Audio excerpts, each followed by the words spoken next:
Welcome to the Business of Property podcast. I'm Simon. I'm Stuart. We're both property people running our own businesses, and this podcast is just us chatting every week about the reality of anything and everything property.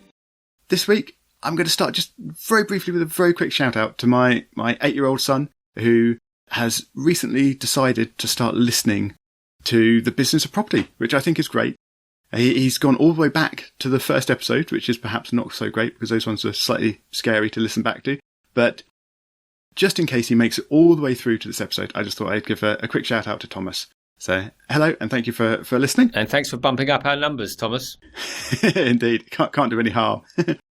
But more importantly today, Stuart would like to start us off with something else.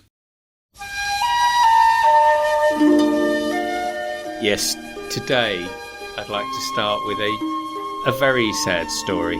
It's a sad story from a man we shall call Ben.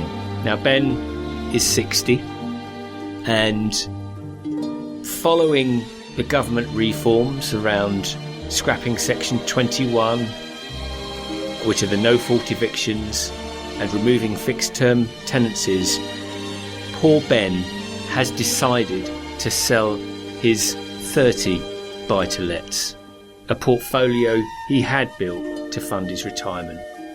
Now, according to poor Ben, this is the final nail in the coffin, and the government has totally derailed his pension plans.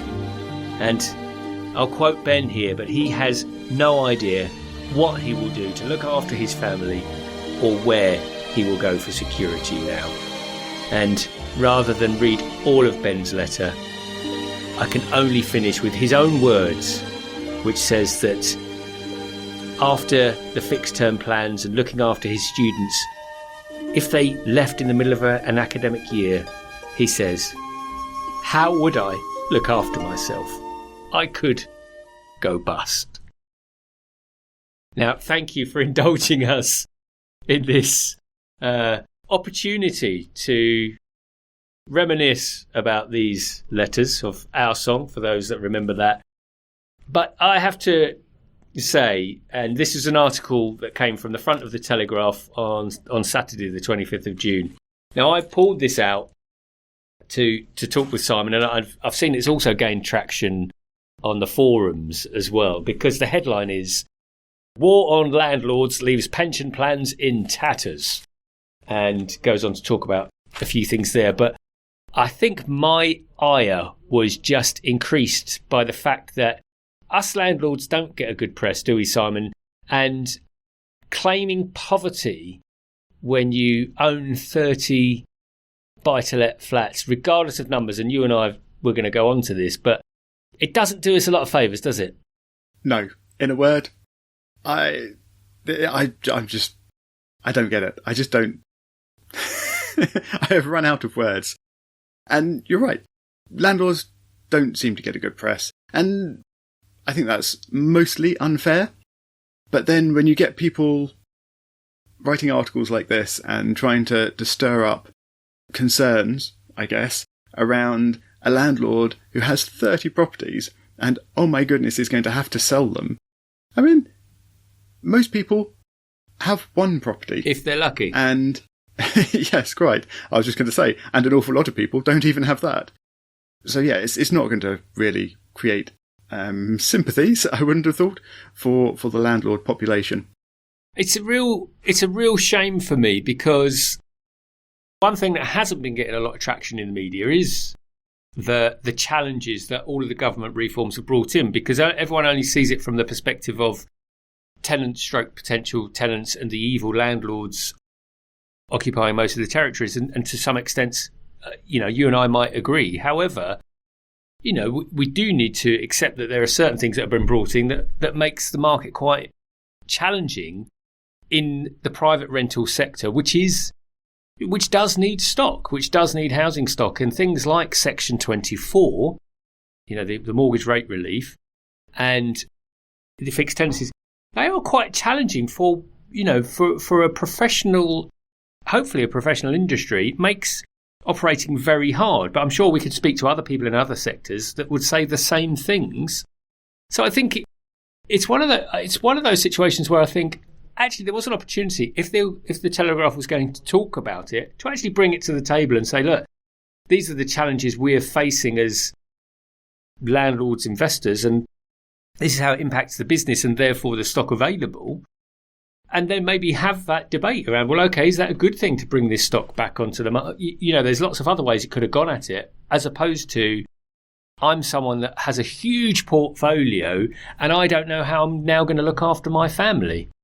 Yeah, I think what you're saying is they could have taken a useful approach rather than I'm not quite sure, a scaremongering? I'm not sure if that is really I don't know, some other strange approach. I don't really see what they're trying to achieve with what they're saying. Are they complaining about the government changes and differences that are being introduced from a landlord point of view and saying this is terrible and we must stop these reforms? Or are they saying that these reforms are coming in and hence all the landlords are leaving and therefore there's no rental stock and it's terrible for the tenants?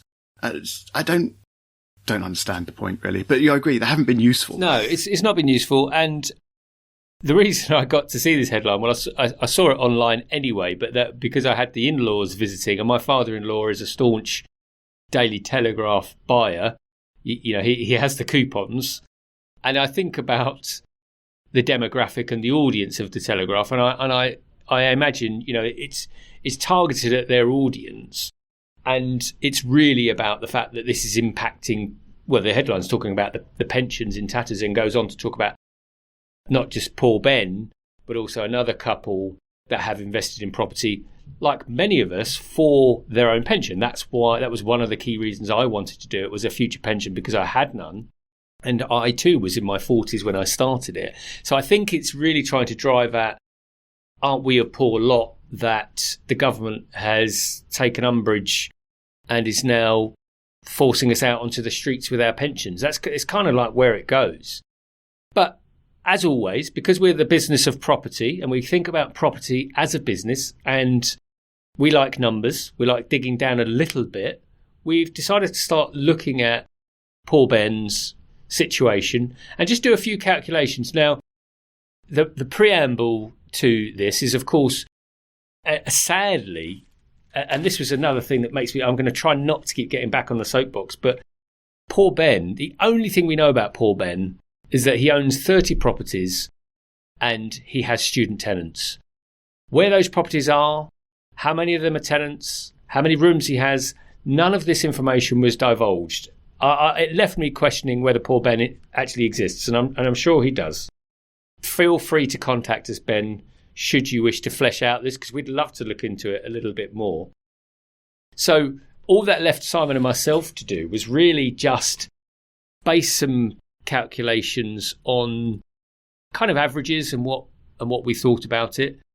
So for context, let's remember Ben has 30 properties. That's the starting point of what we've got. We don't know if they're mortgaged, if there is a mortgage, etc. So these are all assumptions from Simon and myself, and we'd love to hear your take on what we're talking about. So reach out to us at biz of property on Twitter, or contact us via thebusinessofproperty.com just to give us your views. But what we've done is rather than take the national average, which is around 260, 270, we thought that would be a bit unfair on Ben, and we've just given it an average property price of 100,000 and also just made our maths a little bit easier.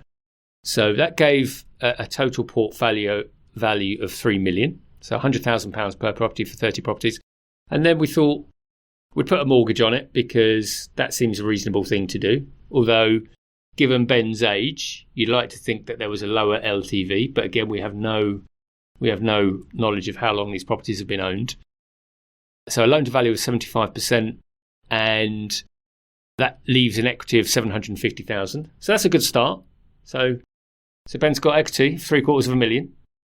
Indeed, I think straight away you can see that this is, we're already into big numbers.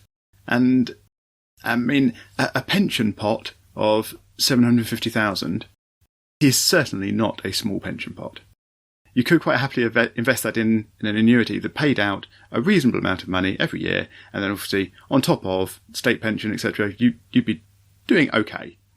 I don't know what sort of standard of life Ben is used to, but I would have thought with that as a pension pot, you wouldn't be living too badly. And that's before we consider anything else or whatever else could be done with these properties. Just if you took the raw value, it seems okay to me. It's not a bad starting point, isn't it? I think most of us take £750,000 as a starting point. I wouldn't be crying into my cornflakes just yet. No, indeed. Okay, so we've got 750 grand's worth of equity. What we then had a look at was average rents. Something Simon and I discussed sort of at length was the fact that he mentioned students, but we don't know how many, which leads us to assume that there would be HMO properties. But what we've done, rather than look at multi-room rates, and we've just taken what the UK average is. And the UK average from the data we've got was £969. And once again, we're just taking averages for a bit of fun, just to calculate where this gets us to. But it's worth noting that we've taken an average of £969, which is kind of median. But when we look at the southwest, southeast, and London, those rents are £1,200, £1,500, and £2,200 respectively. So we've kind of pushed those to one side and really looked at northeast and Midlands, and that's where £969 a month feels fair. So based on £969 a month times 30 properties, that gets us, even simple maths tells you that's just under £30,000, £29,070 to be precise. And if we annualise that takes us to an annual revenue, gross income, of just under £350,000. Gross income against the 750. Now, that's a big number, and what we would say in instant fairness to Ben is that this attracts obviously a higher tax rate, attracts a tax rate of 45%. So that big number immediately gets shrunk down to 191,000. Okay, so that's post-tax. But I don't know about anyone else, but 190k still feeling good. Would you be happy with that, Simon? In a word, yes. I think that would be. I think that would be quite livable. Yes. Yeah, and that gives us a monthly income of 15. Well, actually, just under 16,000. Let's round it up. So that gives us a net monthly income of £16,000. Now, I know you've done it this way round because of Section 24 and the lack of mortgage interest relief. But this 16,000 a month isn't the end of the story, because we're assuming there are mortgages on these properties. So we have to take out some expenses as well, don't we? How does that work? We had some slight disagreement on some of these calculations as well. So do you want to run through? Yeah, I see it less as a disagreement and just a different focus on numbers. But because Simon loves correctness, and so do I, by the way. But for the sake of this, we agreed not to fight over a 3% interest rate. We met in the middle at 3%. We felt that's fair because again, we don't know. There could be a portfolio mortgage which could be anywhere from 2 to 4%. If you were getting individual mortgages, etc., etc. And the other thought that I sort of came to was, if these have been bought personally, and I guess we have to assume that they probably were, given the age of Ben, and they're not in limited companies. But there's a separate digression all on that, which is about the potential upside of transferring what he could into a limited company. However, for the sake of this argument, we've taken a 3% mortgage interest rate, and if you remember, we gave Ben a 75% loan to value, which left him with a total mortgage value of $2,250,000, and 3% on the 2250 is $67,500 per annum, leaving a monthly interest rate of £5,625. So, how does that all wash out? Well, when we take the total annual revenue post-tax of 190 and take off the interest rate per annum, it gives us 124,000 and leaves us with just over £10,000 net income per month. So again, 10k a month, 120k a year. We think that's still okay. As a return on the, it still works out that 750,000. If we base it on that equity, we're getting a rate of about 16%, which is pretty good. And the one other discussion that Simon and I did have on this, and to be completely fair, because obviously I have a number of HMOs, the utility costs, and I can hear some people screaming that, yeah, well, what about utilities? So in my head at least, utilities, and again, this is highly volatile right now, but just as a guide, I would be taking about 25% off for utilities. And if I did that, and I'm keeping the numbers simple, it still leaves the income at about 7.5k per month. I was just thinking about per annum figure, and that comes to 90k. These are all kind of averages, just averaged out. And my personal view, and again, Simon and I could debate it. You could debate it. And if you do, please do message us. But I think we've been pretty conservative for Ben. And again, my view would be we could probably take that down to 60% as an equity figure to get closer to the truth and increase that monthly average. And the numbers would be increasing. So we've gone from, I don't know how I'm going to look after my family, to I've still got an income of 90,000 that, given the time that you may have had it, is pretty sustainable. So we think that Ben shouldn't give up just yet. I think should maybe just think about the portfolio, think about alternatives in terms of how to reduce the impact of Section 24. But the final element of that I found quite interesting, particularly in the Telegraph, was that the first paragraph talks about Section 21, which is removal of no-fault evictions and fixed period tenancies, and then the following paragraph talks about how this is challenging for everyone. Now, I found it a very big jump to go from those two elements to, oh my God, we all need to sell up because this isn't going to work anymore. Yep, indeed. I'm going to throw out some variations to these figures because I think it's interesting to play with them a bit and see what happens. Now, one thing that I'm slightly concerned about, and we've missed lots of details like perhaps agent costs and things like that.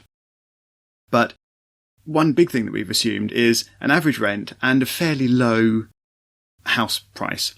And I think we should be looking at a house price that's below sort of the average, because typically houses that are in student areas and that are student lets would probably be lower than average.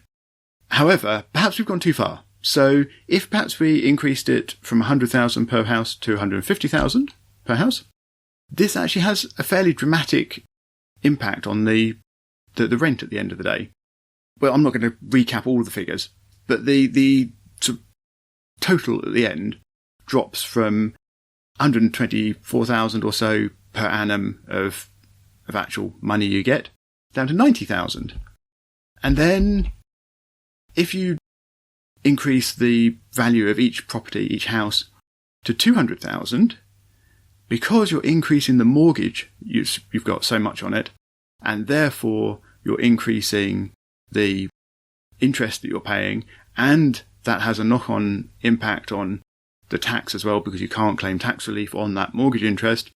It means that you're looking suddenly at less than 60,000 in terms of rental profits after everything shakes out of actual money. And now these numbers aren't looking quite so great. I mean, 60,000 is still £60,000.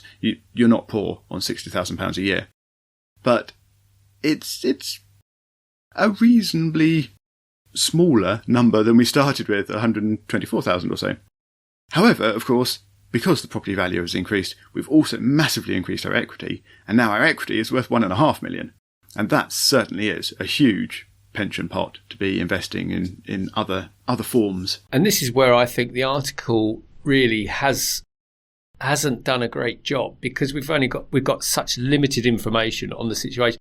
I think if they delved into this situation, it would have been a lot more interesting for all of us as investors and landlords to understand challenges and the obstacles. But just to put a paragraph, just 2 quotes. I mean, the truth is, without trying to be funny anymore, is that we don't really know Ben's situation, and they may have just taken those 2 quotes from a lot of information that they may or may not have been given, and used it to create this article. Whereas when you're talking about that, I immediately start thinking, yeah, okay, if you do increase the property values, that drops, the revenues drop markedly, and that makes a significant difference. But my immediate thought to that is, well, and if that did happen, well, yes, you've suddenly got that equity, but of course, how would I mitigate that if I've got a portfolio that's over $1 million? Oh, I don't have to sell all 30. I could sell 1, I could sell 2, I could review my portfolio and maybe look at it that way. I think it's the dramatisation of it that gets my goat. Yep, I agree. It's just excessive and silly. And as we sort of hinted at and mentioned a number of times during this, that I think the problem in the financial side of it is really around Section 24. And that's assuming these are owned in a personal name, of course. And of course, Ben will not have bought these all last week. They will have been built up over time. So we're almost certainly not looking at a loan to value of 75%. We're also almost certainly not looking at purchase prices all at 200,000 if we're using that figure, because they would have been presumably purchased over the last 10, 20, 30, 40 years. And 40 years ago, property prices were an awful lot lower. Now, of course, when you actually come to sell up and extract your equity, you've then got capital gains tax to worry about as well, which we probably don't want to get into. In fact, we definitely don't want to get into. But even with that, we're still going to be looking at big numbers. And as you say, Stuart, if you wanted to get out of this market a bit, then yes, you have the flexibility in such a large portfolio to do some and some. You can have some revenue still, and you can sell up and have some capital still. And this sort of raises lots of questions around what would you want your retirement to be? If you're building a property portfolio, that is a business. You have to run those properties, and you can outsource an awful lot to agents and other staff perhaps you hire directly to take on things for you. But ultimately, as the property owner and the landlord and the business owner, you're going to be doing stuff to make sure that everything is on track, making sure that everything is compliant, and making sure that the people you employ are doing their jobs. And I think in property, that means that retirement is actually a tricky thing to keep your property portfolio and retire. And I mean, from a personal point of view, I have very simple buy-to-lets, and I think that I probably will try and keep them forever and into retirement and maintain that involvement. I mean, apart from anything else, if you don't have something to do in retirement, you get bored. So I think having a low-level interest would be good in retirement. But I do wonder what Ben had planned previously. Was Ben planning to carry on running the portfolio actively as a business through their retirement? Or were they always planning to sell up, or at least sell up some of them, to help fund a more relaxed portfolio? And therefore, perhaps this whole article is really a bit over-egged because they were trying to retire anyway, and hence would be looking at these things and making these decisions anyway, without the sort of concern around Section 21 and changes to tenancies, which in the student market I think is probably not something to be worried about anyway, but that's another discussion because we are running out of time. We are. So I think we'll leave it there. Please do get in touch. Let us know whether our numbers are right or wrong, or seeing as they're based on complete fiction, just what numbers you would choose and how you think that would shake out. You can reach us on @bizofproperty, that's @BIZ of property on Twitter, or there's a contact form on thebusinessofproperty.com, which is also where you'll find all of the show notes and past episodes. And Stuart and I will talk to you again next week.